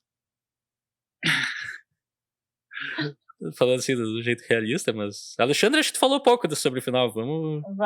Não, eu acho que já foi dito, eu só ia ressaltar, o Leonardo chamou atenção para isso antes, que aquele batalhão de carros e helicóptero e coisas simboliza muito, né? Na verdade, não é só, tipo, só a polícia, eu acho que é mais, assim, para simbolizar a pressão social, né? A pressão da sociedade ali, né? E eu acho que... sabe? Eu acho que a minha interpretação meio que vocês já falaram, assim. É que, cara, é isso. A gente vai decidir o nosso destino. Elas decidiram o destino delas, porque não há... a outra saída é como vocês falaram, né? Tipo, ou a gente vai ser presa, ou que mundo é esse, sabe? Que mundo é esse que nos oprime dessa forma, que faz isso com a gente, entendeu? Então, acho que essa é a minha leitura, sabe? Tem muito... E qual não foi minha surpresa se, quando vendo o filme, logo que elas chegam ali no penhasco, tem um plano que é assim, aéreo, acho que é de helicóptero, que mostra bastante areia e uma fileira de carros andando em direção ao nada, são os carros de polícia. E aonde eu vi esse plano recentemente, naquele não sei o que, querida, ok, que tá tudo bem, querida... Don't Worry Darling. Ah, é verdade. Don't Worry Darling, quando os homens estão indo pro trabalho, é exatamente o mesmo plano, assim.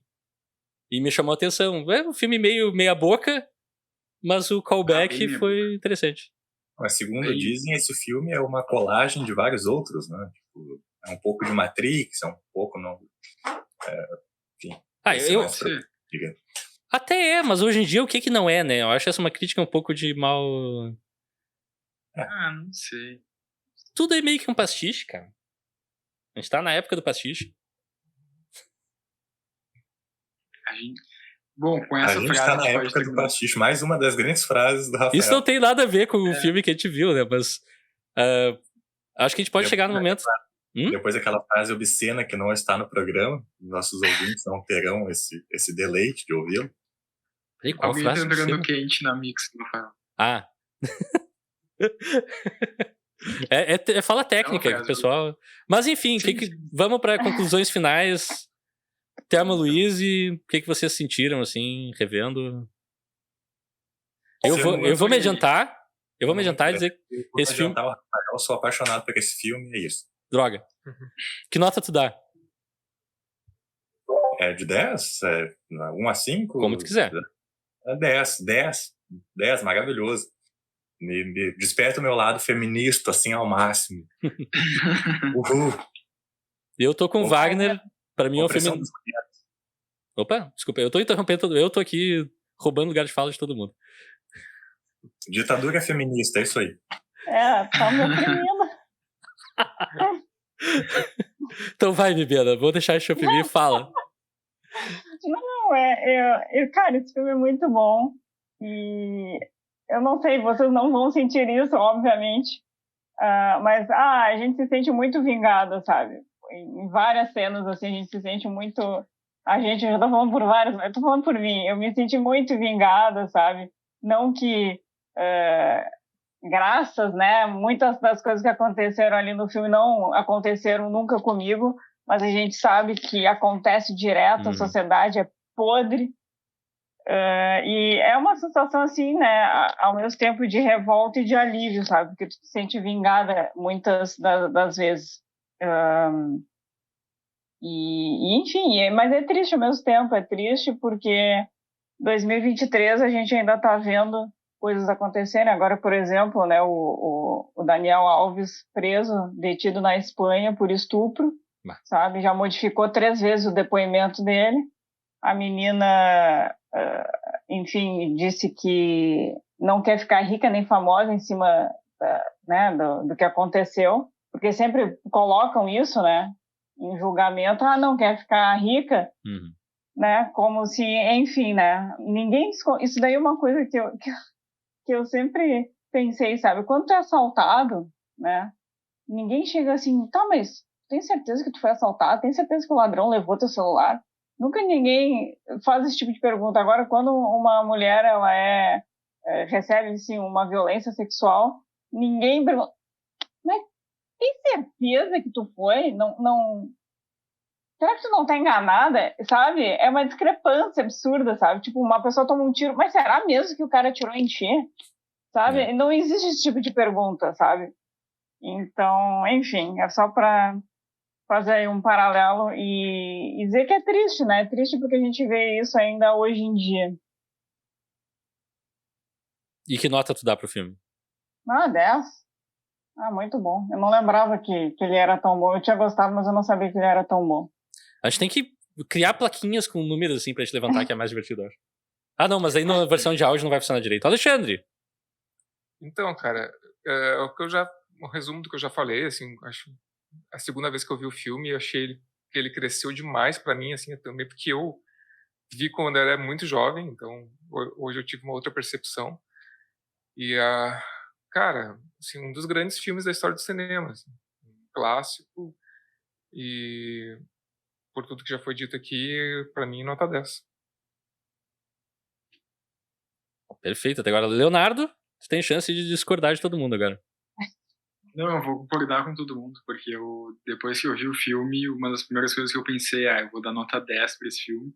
E até eu pensei, eu vou surpreender todo mundo porque eu vou dar nota 10 pra esse filme. Porque eu pensei, o pessoal vai dar uma nota 9. Surpreendeu mesmo, eu fiquei... Não, eu pensei, agora eu vi a opinião que importa, que é do nosso crítico.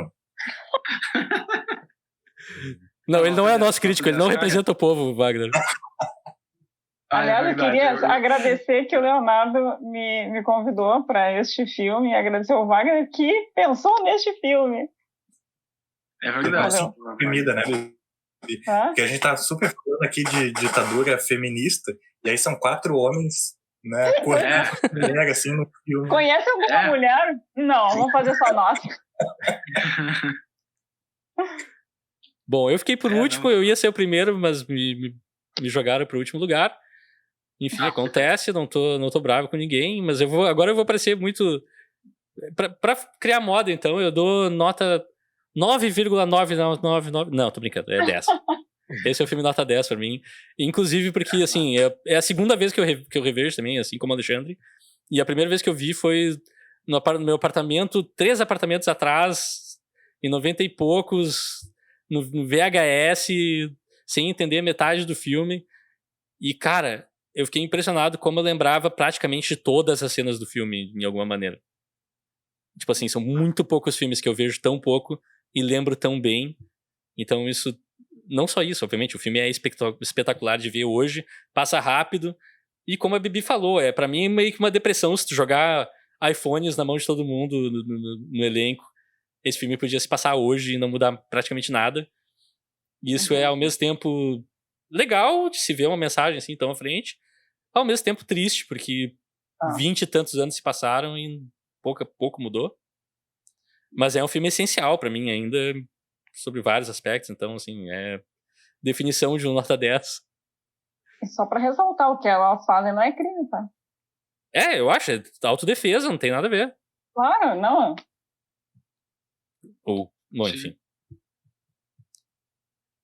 E com isso chegamos ao final da discussão de Thelma e Louise. Eu tô esquecendo.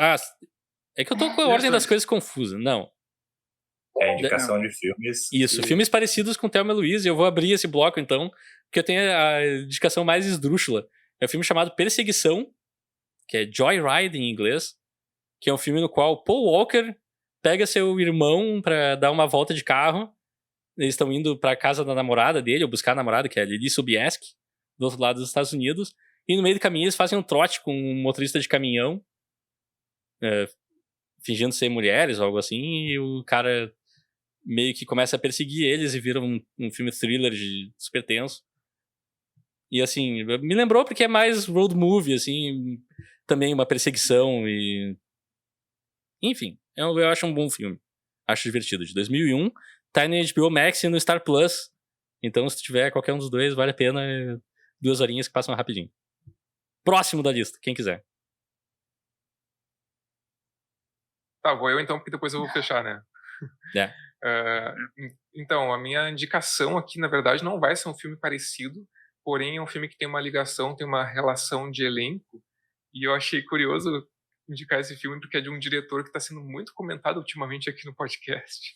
Inclusive, foi um diretor que eu vi um filme recente dele há pouco tempo, e comentei no podcast, e não gostei nada do filme. Porém, esse filme eu lembro de ter gostado quando eu vi, e já faz um bom tempo que eu assisti esse filme, que é A Mosca, com a Geena Davis, né, com o Jeff Goldblum, que é dirigido pelo David Cronenberg, né, que é um dos clássicos da ficção científica, né? O cara tenta, um gênio. Inventar uma máquina de teletransporte e acaba, né, entrando na máquina e se transformando aos poucos, né, numa mosca. Não sei se eu dei spoilers demais, mas é um bom filme. Não, isso não é spoiler. Acho que isso é a premissa, né? Isso é a premissa do filme. Eu nunca vi esse filme. Esse filme é espetacular e pá. Maravilhoso. Do futuro. Mas só pra ver que o Cronenberg vive, tem aluguel livre na cabeça das pessoas, né? Porque elas não param de falar de Cronenberg, é uma coisa impressionante. Eu não gosto do filme, mas Cronenberg. Enfim, aquela coisa, fale mal, mas fale de mim. Original, né? O Cronenberg pai, né? Que é o que as pessoas gostam. Os derivados, aí já... Os filhos ali, já complica. Se bem que o último filme do Cronenberg também, convenhamos. Genial. Mas, um filme enfim. Que define muitas coisas. Leonardo, fala tua recomendação de filmes parecidos. Eu tenho 2 recomendações, então. Uma delas... É um livro. Se eu quisesse... Seria bom. Eu ia pegar no teu pé bastante, ridicularizar e depois dizer pode. Ah, não, mas eu vou recomendar um filme que, de acordo com o IMDb, foi um dos filmes que o Ridley Scott assistiu pra fazer o Thelma e Louise, que é um filme que eu... É o primeiro filme um dos diretores que eu mais gosto. Tu diria que isso é uma curiosidade do IMDb? Talvez. Eu não sei o quanto eu confio mais nas curiosidades do IMDb, eu não sei o quanto isso realmente são informações confirmadas ou pesquisadas, mas enfim. Eu vou recomendar o primeiro filme. Vinheta, Alexandre, por favor. Ah, é verdade. Curiosidades do IMDb. Curiosidades do IMDb. Tem uma desafinada aí. Que saudades disso.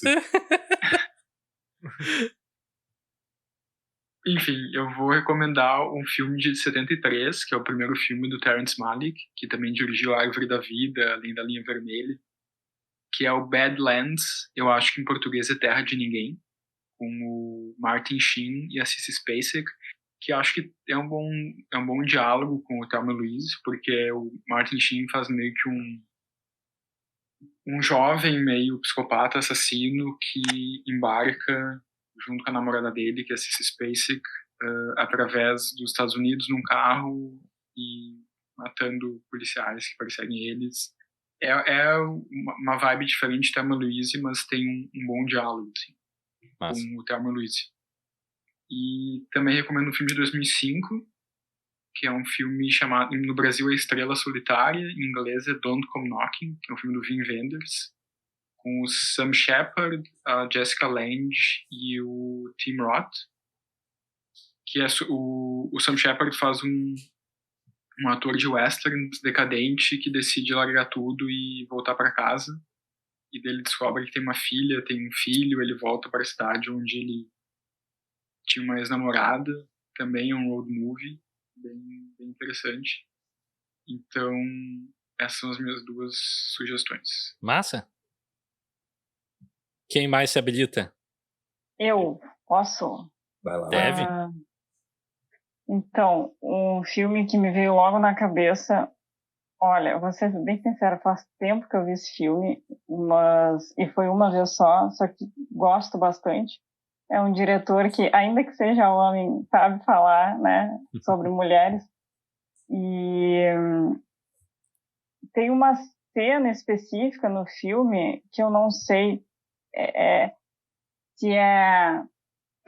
Enfim, só sei que é uma cena de assassinato no filme que lembra bastante, sabe, o filme que a gente está falando. Então, o Volver, do Almodóvar, né, tem essa questão das mulheres se protegerem, sabe? Não assim como os homens fazem, proteger os problemas, sabe? Mas, enfim, tem ali uma proteção porque algo acontece. Eu acho que é alguma cena também, assim, de estupro, só que agora eu não lembro bem, porque faz muito tempo, e a personagem da Penélope Cruz mata o marido, se eu não estou enganado, para proteger essa mulher ou essa garota, eu não sei, eu não lembro, desculpa. Só sei que o filme ficou na minha cabeça, é muito bom, eu tenho até vontade de rever, porque eu adoro rever os filmes da Almodóvar. E é isso, é um baita de um filme, e se eu puder falar de outro também que lembra bastante não pela temática, mas enfim, né, por ser um road movie também, e também feminista, que é o Estrada da Fúria, né, que é o nome principal? Mad Max. Mad Max, Estrada da Fúria. Muito bom o filme, é um filme de ação que tu fica na pontinha da cadeira, não consegue respirar direito. Muito bom. Eu adoro esse filme. Eu confesso que não gostei muito desse filme. Eu adoro esse filme. E o Volver também eu acho maravilhoso. 2 grandes recomendações. Wagner, tua vez. Eu não sei como é que eu me surpreendo com o Leonardo não tendo gostado do Mad Max, Estrada da Fúria. Não? É o nosso crítico. É o nosso crítico, vinho e queijo. Que recomenda Wim Wenders, né? Deveria Bom, ganhar o Oscar de melhor filme, Mad Max. Grande injustiça. Mas enfim. Calma. Concordo. Eu também concordo. Calma. Se segurem na emoção. Segurem na emoção. Não é pra tanto. A minha recomendação é Road Movie também, dos anos 90, acho que é de 94, que é Priscila, Rainha do Deserto. Que eu vi muito recentemente, faz acho, uns 2, 3 anos. E eu achei maravilhoso. É a história de 3 amigas drags que resolvem fazer uma viagem. Não lembro até qual cidade, mas é pela Austrália. Elas viajam pela Austrália. Com o Hugo Weaving, né? O Agente Smith nesse filme. O nosso eterno Agente Smith. E elas fazem essa viagem, vão parando de cidadezinha em cidadezinha, fazendo espetáculos. É um filmaço maravilhoso. Me lembrou na hora, assim, eu terminei Thelma e Louise e lembrei de Priscila, Rainha do Deserto. Assista. Isso é genial, porque a Amazon Prime concorda contigo. Quando eu terminei de ver Thelma e Louise, lá no cantinho embaixo apareceu Priscila, Rainha do Deserto. Eu só não dei play porque eu tinha que sair naquele momento. Os dois estão no Prime Video, Thelma e Louise e... Eu assisti esse filme, eu era criança, foi na casa do meu padrinho que eu assisti, ficou até hoje na minha memória, sabe? Eu preciso reassistir. Eu nunca vi, infelizmente, vou ter que corrigir isso. É bom. E chegamos ao final de mais um bloco, e agora, para decidir o nosso destino, a gente chegou aqui com o Wagner escolhendo Thelma e Louise com relação com o Lobo, 2 filmes que falam sobre liberdade, de certa forma, entre várias outras questões de minorias e tal. E o Alexandre, agora é o turno dele, de escolher para onde a gente vai a partir de Thelma e Louise. Então, Alexandre... O faro de tambores. Então, eu escolhi um filme que eu acho que pode gerar um bom episódio, uma discussão interessante. E a ligação... Com controvérsia ou sem controvérsia? Tem que ter celeuma, Vamos ver. Eu não sei qual vai ser a reação de vocês ao filme, mas a ligação que eu... Eu não acredito. Que eu fiz... Tu vai sentar aí e dizer... Não, pode falar. Foi pelas personagens, assim, porque é um filme também protagonizado por 2 mulheres e a história se desenvolve na relação... Quase toda a história se desenvolve na relação dessas 2 mulheres. Né? Então achei que era uma ligação válida e a ligação 100%. vocês aprovam a ligação? Mas claro. A ligação. Olha, sim. A ligação é o título do filme. Eu não conheço esse filme. O filme se chama A Ligação. Todo mundo pensou, ele tá louco. E eu que nem um idiota, assim, confirmando.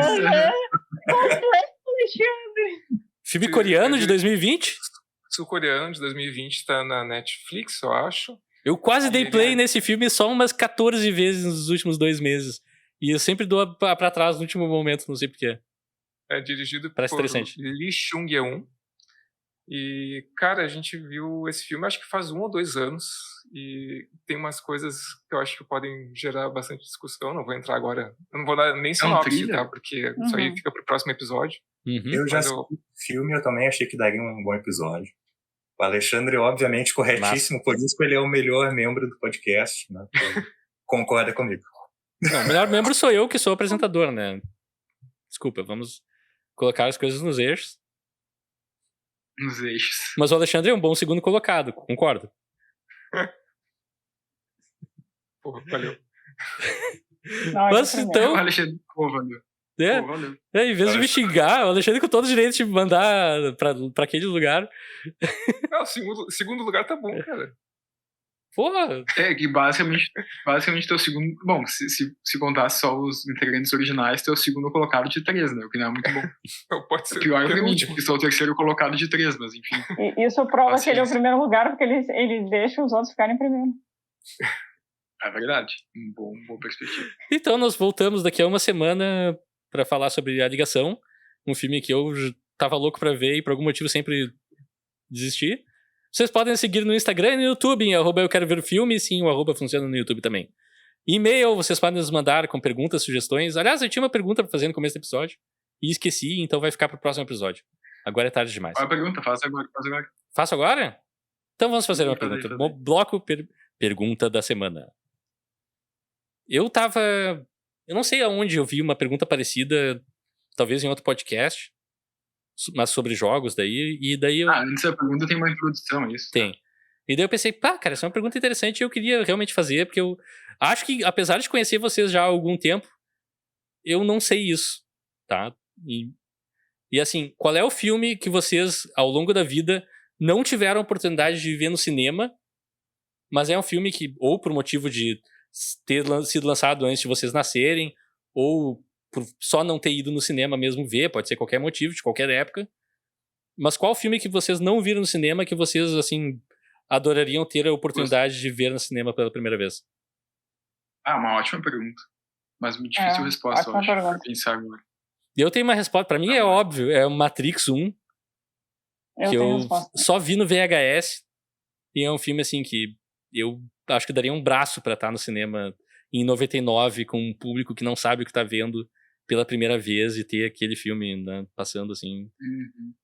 Pra mim, em segundo lugar, também óbvio, é Alien, que é um filme saiu antes de eu nascer, que, é dos meus filmes favoritos.